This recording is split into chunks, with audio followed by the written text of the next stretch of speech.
Well, today, President Joe Biden signed his $1 trillion bipartisan infrastructure deal. Everything from broadband to electric vehicles to roads and bridges will get money for improvements, repairs, and expansion. But the victory lap comes as the Biden administration battles inflation, the ongoing pandemic, and growing threats from overseas. White House Correspondent Owen Jensen reports. Owen?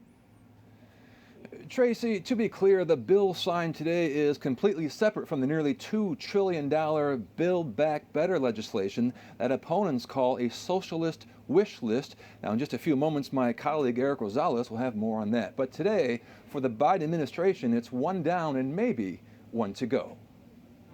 A South Lawn ceremony at the White House marking the signing of the infrastructure bill that passed Congress 10 days ago. Members of both parties in attendance. This is what can happen when Republicans and Democrats decide we're going to work together to get something done.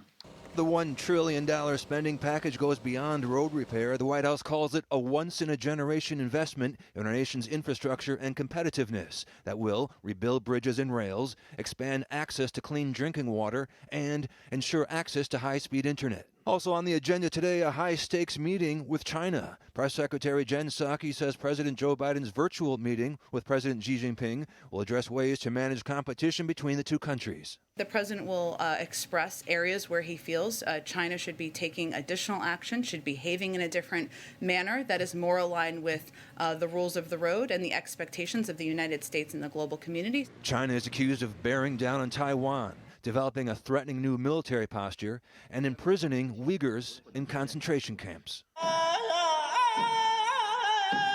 Back here at home, a virtual outreach event for Native Americans. The White House is hosting a special summit. President Biden spoke to the group this morning. We've also taken action to protect tribal lands, revoking the permit for the Keystone XL pipeline, preserving and protecting a sacred homeland, including Bears Ears and the Grand Staircase Escalante. It's part of who we are as a nation.